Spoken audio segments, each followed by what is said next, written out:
Me llama la atención ahora al final del himno lo que decía nuestro hermano Lincoln sobre el tema de calidades musicales y demás. Y llama la atención que hoy mucha gente se confunde sobre lo que es una verdadera iglesia y muchas personas llegan y preguntan realmente qué es una verdadera iglesia. Hay una confusión muy grande sobre esto. Y con frecuencia hay debates, que yo le llamo unos debates inertes en las redes sociales sobre esta iglesia es mejor que esta. Incluso dentro de las mismas iglesias sanas parece presentarse ese debate tan terrible. Ahora bien, si nosotros nos vamos a las definiciones clásicas de lo que es una iglesia, nos vamos a encontrar que hay por lo menos tres marcas importantes dentro de una verdadera iglesia. Voy a decirlo en forma inversa.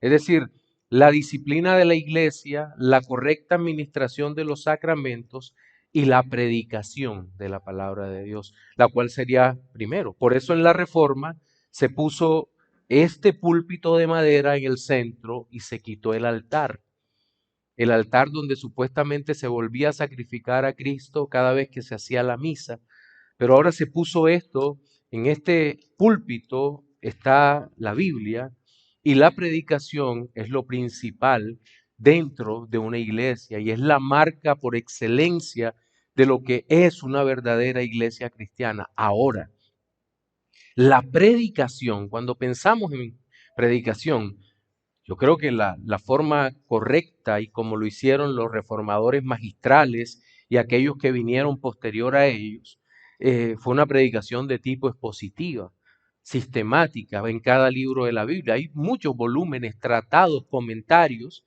que salieron de la predicación de aquellos hombres. Ahora bien, la predicación tiene unos componentes básicos. El querigma, el mensaje que llega a cada uno de nosotros, está por entero centrado en Cristo. Pero cuando nosotros hablamos de Cristo o pensamos en Cristo, no estamos pensando en otra cosa sino en el Evangelio de Cristo. Cristo, su persona, Cristo, su obra, Cristo, su acción a favor de sus escogidos, es lo que nosotros observamos. Y en medio de esa obra de Cristo, como decíamos en el último sermón que prediqué, no podemos extraer la resurrección. Porque como lo hemos proclamado, si nosotros sacamos la resurrección, se cae todo el edificio. Y es lo que Pablo va a exponer o va a presentar en esta segunda parte de un gran sermón que es sobre la resurrección, el lugar de la resurrección en el Evangelio. Hoy vamos a tocar esa segunda parte. Y quiero invitarle, por favor, a que abran sus Biblias en Primera los Corintios y el capítulo 15, y vamos a leer desde el versículo 12 hasta el versículo 20. Primera a los Corintios capítulo 15 del 12 al 20. Bien. Dice de la siguiente manera, voy a leer en Reina Valera, dice: pero si se predica de Cristo que resucitó de los muertos, ¿cómo dicen algunos entre vosotros que no hay resurrección de los muertos? Porque si no hay resurrección de muertos, tampoco Cristo resucitó. Y si Cristo no resucitó, vana es entonces nuestra predicación, vana es también nuestra fe. Y somos hallados falsos testigos de Dios, porque hemos testificado de Dios que Él resucitó a Cristo, al cual no resucitó, si en verdad los muertos no resucitan.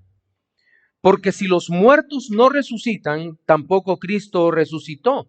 Y si Cristo no resucitó, vuestra fe es vana, aún estáis en vuestros pecados. Entonces también los que durmieron en Cristo perecieron. Si en esta vida solamente esperamos en Cristo, somos los más dignos de conmiseración de todos los hombres. Mas ahora Cristo ha resucitado de los muertos, primicias de los que durmieron es hecho. Este pasaje es la continuación del texto que nosotros predicamos la última vez sobre la resurrección de Cristo, pero ahora el apóstol Pablo se va a ocupar de hablar de la importancia o de la relación que tiene la doctrina de la resurrección de Cristo con todas las demás doctrinas y por qué no puede ser sacada la resurrección de la predicación cristiana. Voy a dividir el sermón en tres partes, los versículos 12 y 13.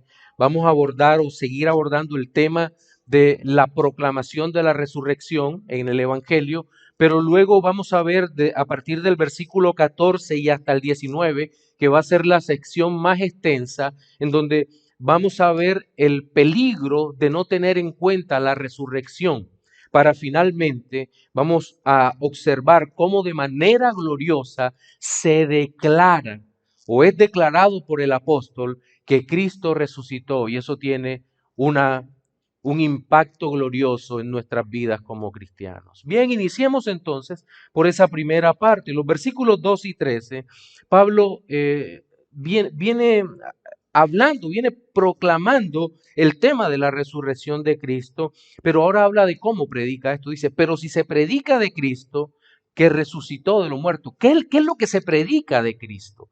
Bien, cuando nosotros hablamos de Cristo, hablamos es justamente sobre la obra de Cristo en toda nuestra vida. Pablo se había propuesto no saber otra cosa, en esta misma carta lo dice, sino conocer a Cristo y a este crucificado. La predicación de Pablo no estaba centrada en la necesidad de la iglesia, porque entendía que el problema fundamental del hombre no es que Dios nos ayude en nuestras necesidades básicas, materiales o incluso en nuestras necesidades afectivas. Porque lastimosamente el mensaje actual gira alrededor del hombre. Es un mensaje totalmente antropocéntrico, centrado en el hombre. Es decir, el hombre va a escuchar lastimosamente en la iglesia actual lo que quiere escuchar. Es decir, cosas que, cosas que el mundo puede dar son espiritualizadas. Si la persona tiene el afán del éxito, el afán de alcanzar su meta, lo único que hace la iglesia actual es tratar de levantar eso. El tú puedes va a estar por encima de la dolorosa realidad, y es que la mayoría de las cosas no podemos. La mayoría de las cosas en el mundo no las podemos hacer por nosotros mismos porque ni siquiera dependen de nosotros. El nivel de cosas que nosotros podemos hacer, si usted se pone a pensar, son muy pocas. Hablemos del empleo, por ejemplo. Muchas personas tienen capacidades extraordinarias para dirigir, para sentarse en un lugar, en una gerencia, en algo así, pero no depende de él. Está totalmente fuera de sus manos. Pero el discurso actual es tú puedes llegar, tú puedes hacerlo porque en ti está el poder, en fin. Y todo ese tipo de proclamación que gira alrededor del hombre. Y lo que muestran al hombre es como esencialmente bueno. Pero si nosotros examinamos, nos vamos a dar cuenta que ese no es el evangelio. Estimular un deseo mundano no es el evangelio. Otra cosa, por ejemplo, nosotros quisiéramos muchas veces que Dios nos concediera, eh, por ejemplo, la sanidad de personas que están enfermas, familiares, amigos, pero tal vez eso no suceda porque en últimos eso no necesariamente es el evangelio y Dios puede o no hacerlo conforme a su decreto eterno, a su providencia, a su amor, conforme a su santa voluntad. Pero ese no es el evangelio. Si nosotros pensamos en lo que es realmente el evangelio, tenemos que centrarnos en la obra perfecta del Cristo perfecto, de su vida perfecta. Tenemos que centrarnos también principalmente en la resurrección de Cristo de entre los muertos. Pero si se predica de Cristo que resucitó de los muertos, claro que el sermón, el mensaje central es sobre Cristo, pero en todos los sermones que se prediquen se tiene que hablar de la obra de Cristo. Pastor, pero eso es muy aburridor. Entonces, todos los domingos que lleguemos a la iglesia, usted va a hablar de Cristo. Pues sí. Y cualquiera de los ministros, de los oficiales o de los hermanos invitados aquí va a hablar de Cristo. Y esto va a sonar horrible y duro. Pero si usted no quiere escuchar de Cristo, se equivocó de lugar. Este no es el lugar. Hay otros lugares donde lo van a distraer, lo van a entretener y le van a hablar acerca de usted mismo. Pero nosotros tenemos la obligación con el Señor por su palabra de predicar única y exclusivamente a Cristo. Ahora, no es que todos los domingos vamos a predicar el mismo sermón. Eso es otra cosa. Pero tenemos que predicar a Cristo porque Cristo es el centro de nuestra vida. Es el centro de la iglesia y sin Él no hay esperanza. Y dentro de ese sermón que habla de Cristo, es obligatorio que hablemos de la resurrección de Cristo, porque solo la resurrección de Cristo estimula la esperanza. La resurrección de Cristo va a ser la base sobre la cual descansan todas las grandes doctrinas de la redención, como cuáles: la regeneración, la justificación, la propiciación, la adopción e incluso la santificación dependen por entero de que el Señor Jesucristo se haya levantado con poder de la tumba. Todo esto, pero eso lo vamos a ver en el segundo punto. Ahora bien, volvamos al contexto y al momento de Corinto. El apóstol dice, si se predica de Cristo que resucitó de los muertos, pero hace una pregunta, y es una pregunta directa y muy seria a la congregación. ¿Cómo dicen algunos entre vosotros que no hay resurrección de los muertos? Nótese que el apóstol no está diciendo que algunos estaban negando la resurrección de Cristo. No estaba. En otra carta va a tocar ese tema. Había dos individuos, creo que eran Himeneo y Alejandro, estaban negando que Cristo había resucitado de los muertos. Eso es una herejía directa. Pero aquí podía haber una herejía indirecta que podía ser una sutileza de Satanás para negar de forma indirecta la resurrección de Cristo, o había una herejía por ingenuidad. ¿En qué sentido? Tal vez alguien estaba diciendo, mira, Cristo sí resucitó de los muertos, porque Él es Dios, porque Él es poderoso. Pero seguramente los seres humanos no resucitan. Y ahí había una mezcla tal vez de docetismo o de una protonoxis, es decir, un inicio de la doctrina gnóstica que estaba iniciando allí. ¿Se recuerdan la idea esta de que la materia es mala, pero el espíritu es bueno? Y que no es posible que la materia resucite. De hecho, hace algunos años hablaba con algunos hermanos evangélicos, hermanos en la fe, y, y- y hablábamos sobre el tema de la resurrección de los muertos y el cuerpo. Y yo les planteaba, miren, el desconocimiento teológico del evangelio, el evangélico promedio es tan triste que si usted le pregunta qué es lo que salva a Dios, si el alma o el cuerpo, creando un falso dilema, ellos van a decir con toda seguridad que Dios redime el alma, pero no el cuerpo. Así de sencillo. Pero nos olvidamos de aquella máxima, ¿verdad? De que lo que se asume, lo que el Cristo asume, eso redime. Y Cristo, alma humana y cuerpo humano, verdadero Dios, verdadero hombre. Por lo tanto, el cuerpo también es objeto de redención. Entonces, cuando nosotros miramos eso, entendemos que lo que estaba pasando en Corintio o eran demasiado inocentes, o los que estaban lanzando la herejía eran tan sagaces que estaban haciendo una generalización de tal manera que si no había resurrección de los muertos, evidentemente, versículo 13, Cristo tampoco resucitó. Ahí estaba el veneno, el dardo de todo esto. Miren, la mala comprensión de esta doctrina lleva a la herejía. La mala comprensión. Por eso es tan importante que nosotros estudiemos lo que estamos estudiando en nuestra escuela dominical. Los símbolos primitivos, los credos. las confesiones posteriormente. Es importante que entendamos qué se combatía ahí, porque incluso nuestra mente tiene la tendencia a perderse en lo que ha venido escuchando una y otra vez y lo asume como verdadero. Cuidado con eso, cuidado con eso, porque muchos todavía creen cuando dicen la carne es mala. Sí, pero ¿cuál carne? Porque esto, si yo soy cristiano, es templo del Espíritu Santo de Dios. Cuidado con eso. Y está hecho para la gloria de Dios. Pero bueno, regresemos acá. Entonces, la conclusión a esa pregunta o la respuesta a esa pregunta es que, decía Pablo, cuidado, porque si no hay resurrección de muertos, tampoco Cristo resucitó. Y van a venir todas las consecuencias por haber negado o por negar esta doctrina. ¿Y cuáles son? Aquí viene nuestro segundo punto. A partir del versículo 14, hay, creo que son siete negaciones o 7 peligros de negar la doctrina de la resurrección.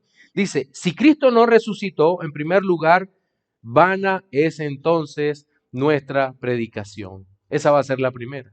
Vana es entonces nuestra predicación. ¿Sabe usted por qué en el mundo actual la predicación carece de poder? Y no me refiero al poder subjetivo de poder alterar los estados de conciencia, que una persona se tire en el piso, otra se levante en un estallido emocional o cosas como esa, sino del poder de cambiar las vidas, cambiar las almas, cambiar los corazones, que hombres y mujeres se conformen a la imagen de Cristo.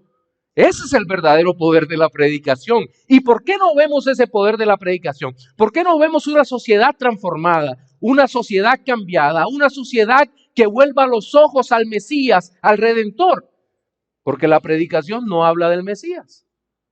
Ese es el principal problema, porque no se predica a Cristo. Entonces, si no se predica a Cristo y no se predica la resurrección, toda la predicación es vana. Vamos a tener predicadores que cada domingo están viendo qué inventan para poder llegar a un pueblo necesitado y llenarlo un poco más de sí mismos. Y esto es una verdadera tragedia. Llenar a una persona de sí mismo es lo peor que le puede pasar al hombre. Es como alguien que llegue con hambre y le digamos que lo que tiene es que hacer dieta. Esto sería bastante desafortunado. No, no podemos llenar al hombre de sí mismo. San Agustín decía que el vacío en el corazón del hombre es del tamaño de Dios y por lo tanto solo Dios puede llenarlo. Y eso es verdad. Has puesto eternidad en nosotros, ora el salmista, ¿verdad? Y por lo tanto solo el eterno puede llenar el corazón de eternidad. La predicación tiene que versar sobre la obra terminada de Cristo. Yo les decía ahora que una de las conexiones de la resurrección es con la regeneración. Si Cristo no resucitó entre los muertos, nosotros no podríamos ser regenerados, no podríamos nacer de nuevo. Porque el poder de Dios usado para levantarlo a usted y a mí de nuestros delitos y pecados es el mismo poder usado por Dios para levantar a Cristo de entre los muertos. Pastor, usted está diciendo una herejía. Efesios capítulo 1, versículo 19 y 20 dicen, y cuál la supereminente grandeza de su poder para con nosotros, los que creemos, según la operación del poder de su fuerza. 20, la cual operó en Cristo, resucitándole de los muertos y sentándole a su diestra en los lugares celestiales. El nuevo nacimiento no es esencialmente un acto psicológico, no es un autoconvencimiento, no es llenarnos de optimismo. El nuevo nacimiento es una acción de el Dios todopoderoso obrando en nuestros corazones, en el cual pasamos de muerte a vida. Eso es el nuevo nacimiento, la regeneración. Y si la predicación de la palabra de Dios no habla de la resurrección, es imposible que hable del nuevo nacimiento. Lastimosamente, hay algún tipo de predicación que apunta hacia el optimismo y llena al creyente o al falso creyente de optimismo, pero optimismo no es igual a fe, optimismo no es igual a nacido de nuevo, optimismo no es igual a la fe que ve el mundo con los ojos de Dios. Nosotros no estamos llamados a llenarnos de optimismo, aunque el creyente es optimista. El creyente cree en la vida eterna y que todas las cosas mejorarán. Entonces la predicación es importante. Pero miren que el segundo aspecto que trata aquí en el versículo 14 es que dice, y cuidado que también vana es la fe, si no creemos que Cristo resucitó de los muertos. ¿Y con qué nos conecta esto? Con la justificación. Y la doctrina de la justificación va de la mano con la resurrección de Cristo. ¿En qué sentido? ¿Cuál es el objeto de la fe del creyente? El objeto de nuestra fe es Cristo. Es Cristo y solo Cristo. Y la fe también es un don. Vuelvo a Efesios. En este caso Efesios 2:8 dice, porque por gracia sois salvos por medio de la fe, y esto no de vosotros, pues es don de Dios. Para que nosotros podamos creer, necesitamos que el Espíritu Santo ponga fe en nuestra vida, en nuestra alma, y que por esa fe contemplemos al Redentor. ¿Cuál Redentor? El Redentor que resucitó de los muertos con poder. Fue resucitado por el Señor, fue resucitado por su propio poder, fue resucitado por el poder del Espíritu Santo.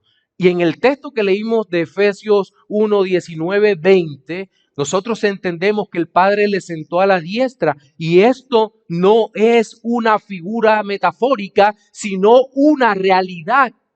El Cristo que se levantó con poder de entre los muertos, hoy está sentado en los cielos en el trono del universo a la diestra del Padre. Y el creyente, mediante la fe, mira al resucitado.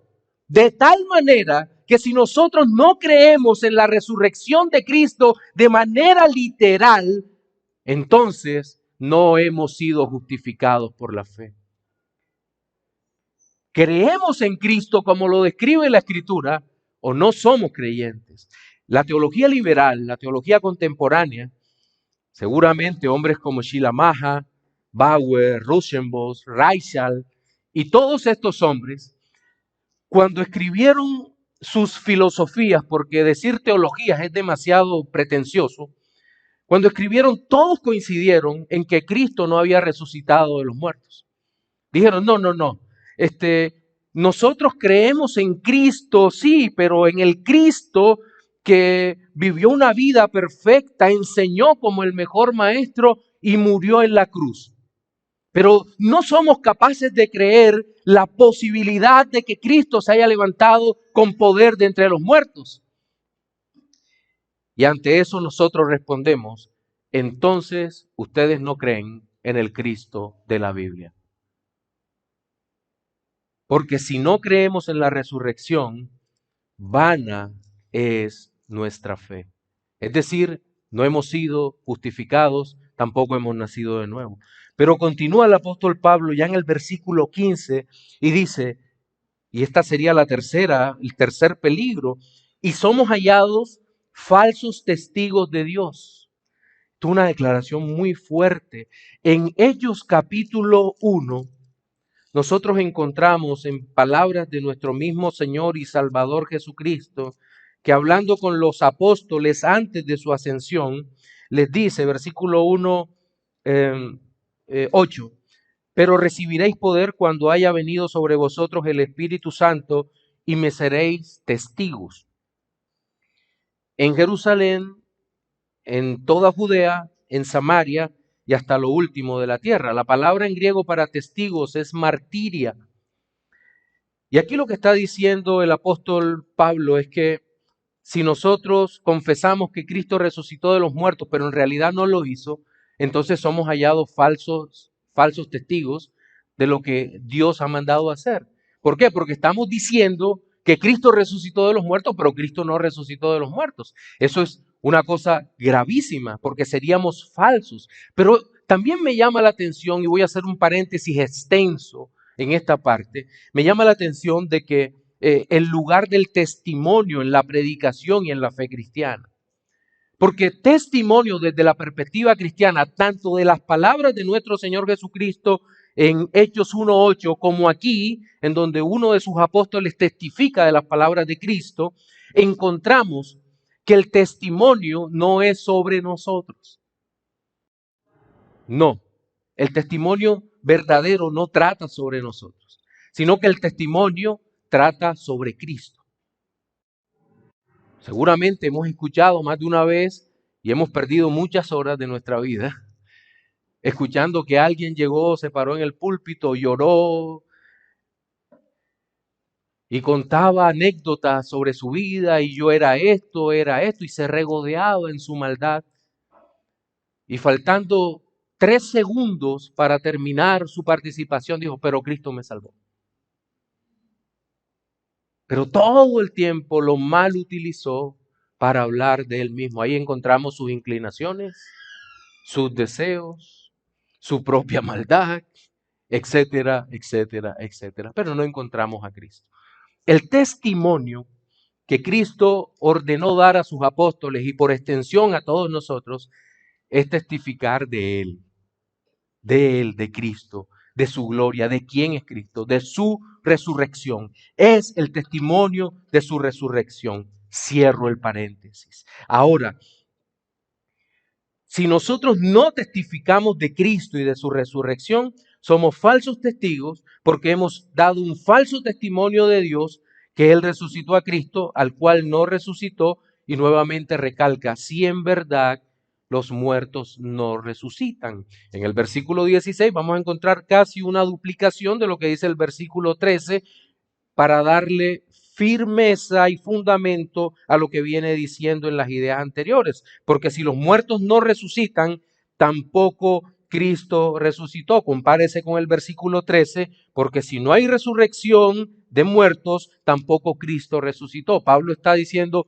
cuidado, hay una doble advertencia sobre no creer en la resurrección de los muertos. Pero bueno, viene un segundo movimiento, llamémosle así, dentro de la interpretación de este texto.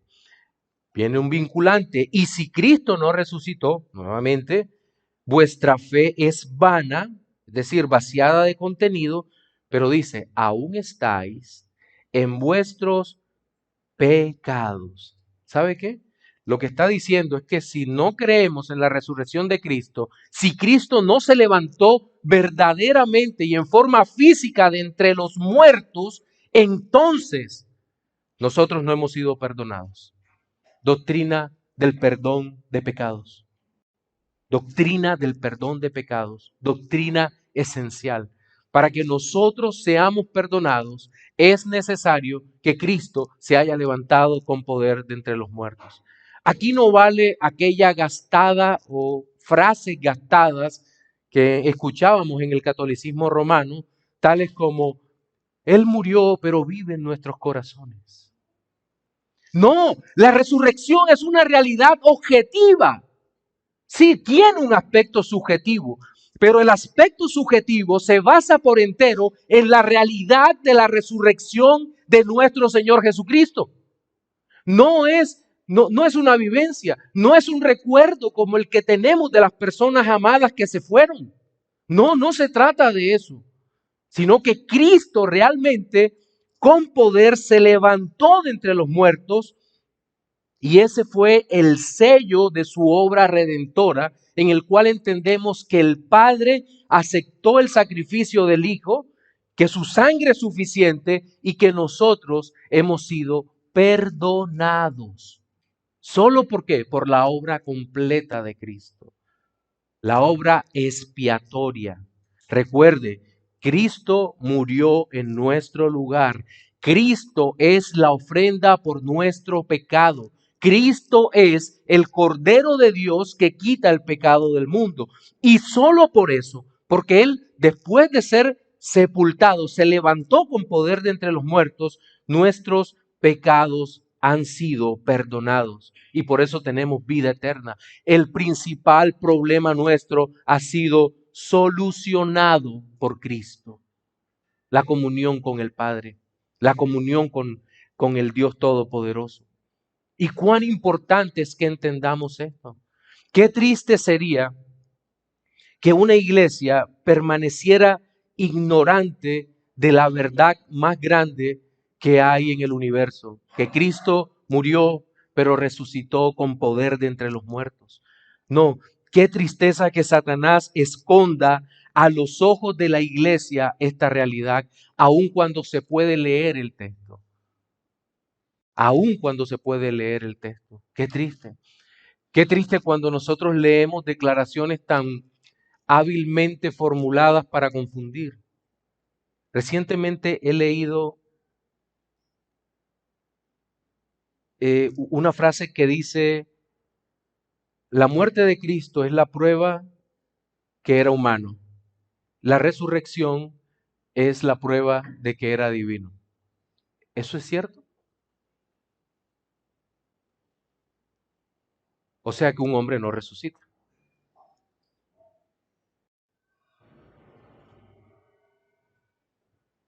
Es una verdad a medias y son más peligrosas. Cristo resucitó por el poder del Padre, pero resucitó como hombre. ¿Con cuerpo? ¿Con qué cuerpo? Bueno, eso será material de otra evaluación cuando sigamos exponiendo este pasaje. Pero resucitó de entre los muertos sin perder su naturaleza humana. Sin perder su naturaleza humana. Tanto su muerte como su resurrección no se pueden separar las naturalezas. Ahí están presentes. Cuidado con ese tipo de declaraciones. A veces hay que ser muy cuidadosos con lo que nosotros observamos. Las redes levantan cada cosa, ¿no? Cada controversia. Y luego aparecen los 400.000 teólogos de Facebook opinando.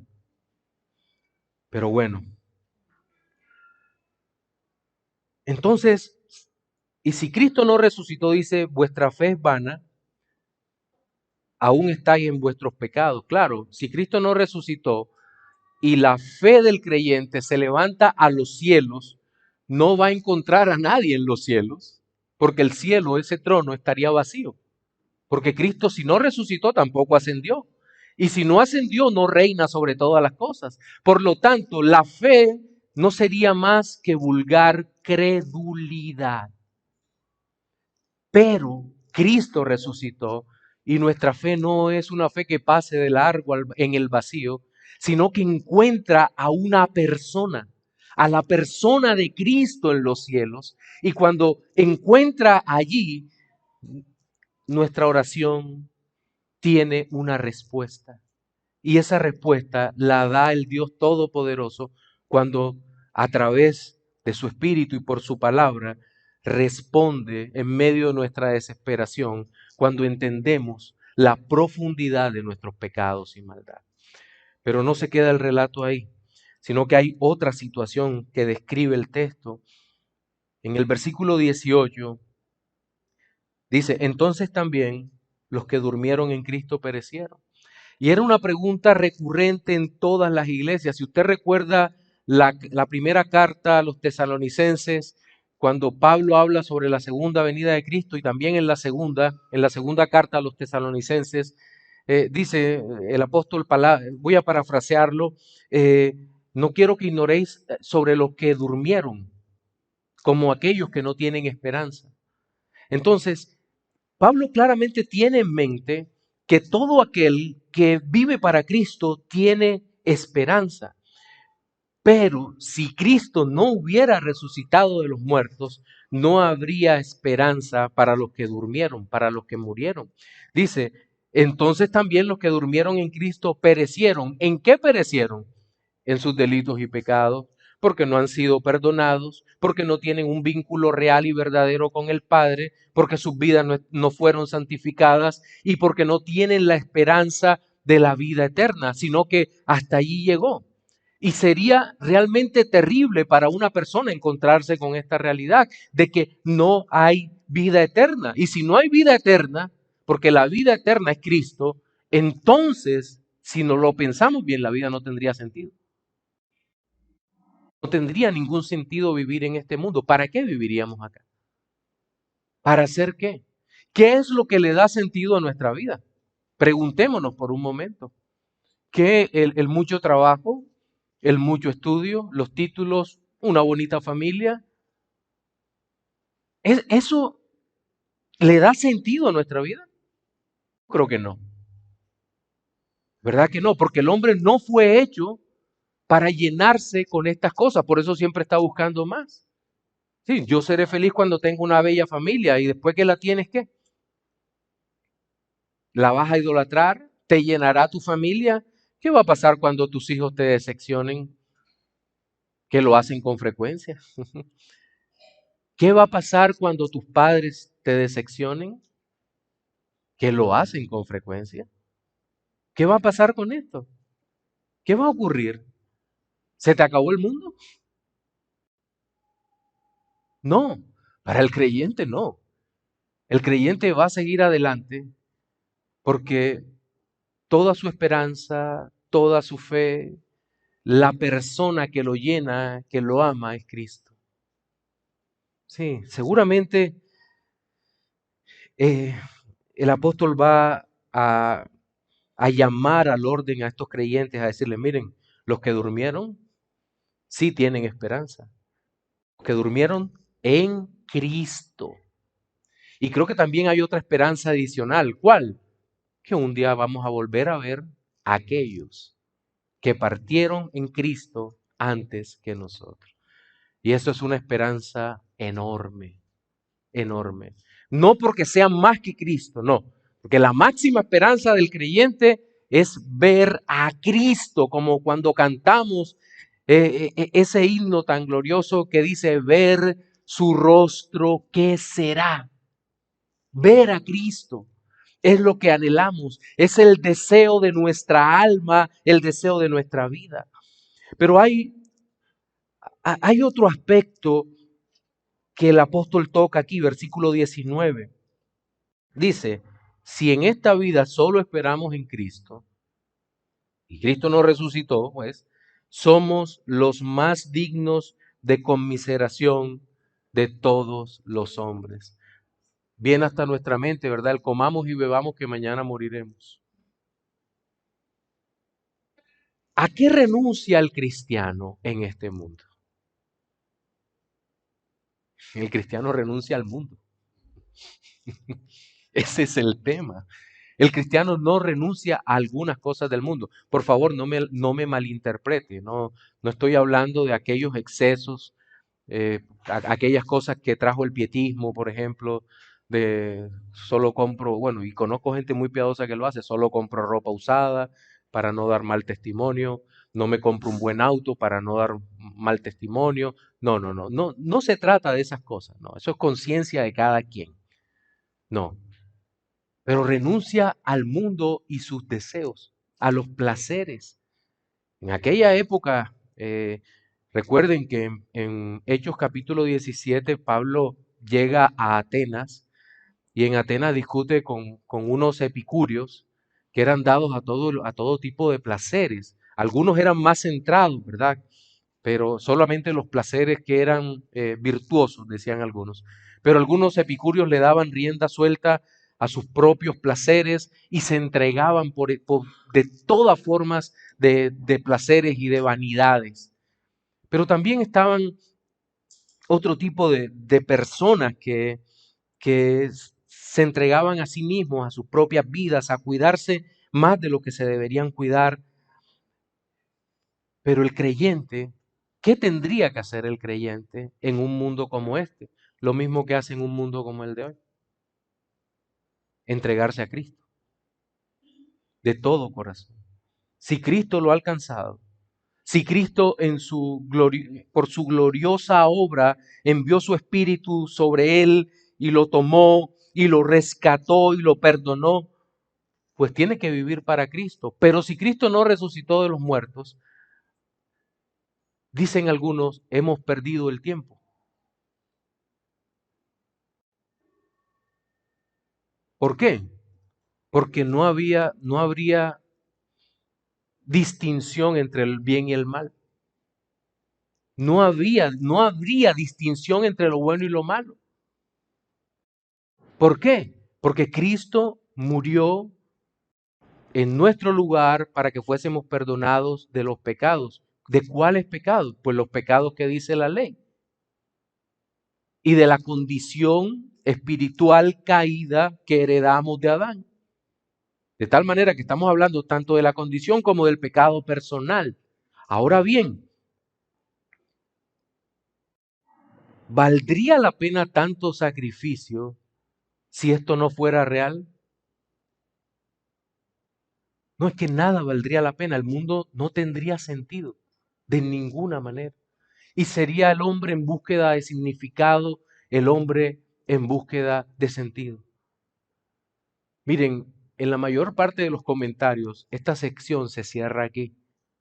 Y si realmente cerrara el sermón aquí, quedaríamos sumidos en una profunda tristeza.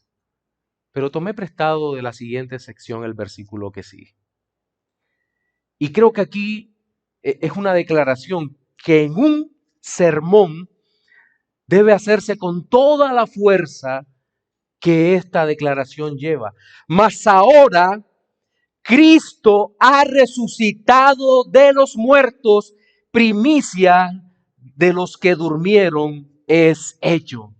Esta declaración es gloriosa porque echa por tierra todas las dificultades que se generan ante la falsa creencia de que Cristo no resucitó de los muertos.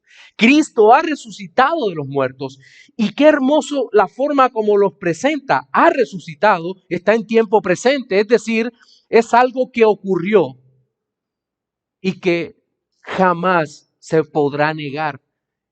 Es algo que ocurrió en el pasado y tiene efectos permanentes hasta la eternidad.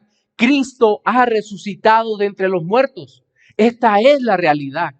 Y esto es lo que nos da tranquilidad. En los cielos el Señor Jesucristo será quien nos reciba. En los cielos el Señor Jesucristo será quien nos sustente. En los cielos el Señor Jesucristo estará allí con nosotros de tal manera que lo podremos ver todos los días de nuestra vida. Este texto es maravilloso porque de la resurrección de Cristo habla sobre primicias de los que durmieron es hecho. ¿Qué significa eso? Cuando usted va a Levítico o cuando usted va a toda la ley y encuentra la doctrina de las primicias, se va a encontrar con una realidad maravillosa. ¿Qué eran las primicias? Bueno, de toda la cosecha, los primeros frutos que salían se ponían en un canasto y se presentaban ante los encargados, los sacerdotes. Si eran frutos o si una vaca daba luz o una oveja parían, eran llevados y se presentaban delante de Dios. Sí. No es como la falsa primicia actual, ¿no? Primer sueldo, venga para acá, para el pastor. No se trataba de eso, no. Después no tenían que comer. No tenían, y Dios es bueno. Lo que hacían era tomaban esos frutos y esos frutos eran el indicativo de que toda la cosecha saldría igual. Toda la cosecha saldría igual. Es decir, el creyente judío buscaba lo mejor de aquella cosecha, lo que podría caber en el canasto, y echaba lo mejor para presentarlo delante del Señor. Cristo se levanta así. Cristo es la primicia, es lo mejor, el primer fruto de esta gloriosa cosecha. Jesucristo hombre, piénsenlo, Jesucristo hombre se levanta como las primicias. ¿Por qué? Entre otras cosas, Cristo es el único que se levantó de entre los muertos y no volvió a morir. En el antiguo pacto, el hijo de la tsunamita fue resucitado, pero murió. Aquel hombre que cayó en los huesos de Eliseo y se levantó, murió. En el Nuevo Testamento, el hijo de la viuda de Naín murió, la hija resucitada de aquel hombre también murió, Lázaro murió, en fin, o el hijo de aquella viuda que iba camino a la sepultura cuando el Señor tocó el féretro, se levantó, pero murió. Pero nuestro Señor y Salvador Jesucristo es el caso de las primicias. se levantó con poder de entre los muertos y jamás volverá a morir. Jamás. ¿Por qué? Porque es Rey de Reyes, es Señor de Señores y Él venció la muerte con poder. La muerte no puede retenerlo. No, Él se levantó diciendo, yo soy la vida, soy la resurrección y la vida. Y nosotros cuando vemos eso, lo único que decimos es, amén. Sí, Señor, tú eres la resurrección y la vida. Y eso asegura que todos y cada uno de nosotros seremos semejantes a Cristo en nuestra resurrección. Y esto es simplemente glorioso. Ahora, seguramente me van a preguntar, ay, pastor, entonces nuestros cuerpos pueden aparecer y desaparecer como Cristo y nuestros cuerpos pueden estar en muchos lugares a la vez. Yo, bueno, no sé de dónde sacarán eso, pero lo único que me interesa de la resurrección es que no podremos pecar, no podremos morir, no tendremos ninguna relación con la corrupción humana, hasta nuestros pensamientos más íntimos, la disposición de nuestro corazón será toda santa para la gloria de Dios. Eso es realmente glorioso. Ahora, seguramente habrá cosas que nosotros hoy ni siquiera nos podemos imaginar. Seguramente me va a salir más pelo. No habrá enfermedades, no habrá dolor. No nos pondremos viejos. ¿Por qué? Porque en la resurrección vamos a ver toda la perfección. La belleza como atributo divino será expresada por los hijos de una manera como nunca antes ha sido presentada. Todo para la gloria de Dios. Nuestros cuerpos adaptados, nuestros cuerpos resucitados para la nueva vida. ¿Por qué? ¿Por qué tenemos tanta seguridad de eso? Porque Cristo resucitó. En nuestro sermón dominical de hoy vimos tres aspectos relacionados con la resurrección de Cristo. En primer lugar, vimos lo que es la predicación de la resurrección de Cristo y por qué la importancia de mantener esa predicación en el mensaje cristiano. Luego vimos el peligro de negar la resurrección de Cristo y finalmente el último aspecto fue relacionado con el efecto final de la resurrección de Cristo en la vida de los creyentes. Pero quiero cerrar con un par de reflexiones finales. Primero, para los que no son creyentes, amigo, seguramente tú has escuchado este sermón. No sé cuáles eran tus expectativas sobre él, pero la única exhortación que puedo hacerte es para que creas en el Cristo resucitado. En Él hay vida, la única vida que vale la pena. La palabra de Dios dice que esta es la vida eterna, en que creas en Cristo Jesús. Y ese es el llamado que te hago hoy, porque es la única vida que vale la pena. Para los creyentes, mis hermanos, en su reflexión, en su meditación teológica, cuando pasen por estos textos, por favor, nunca olviden, en todos los textos cuando pasen hablando de Cristo, que están viendo al Cristo resucitado en la Biblia. Que el Cristo resucitado es tu Señor, que es tu Dios y que está allí y nos ha dado vida, vida en Él, y que esa vida jamás nos será quitada porque está oculta en los cielos, en las manos de aquel que venció la muerte. Amén.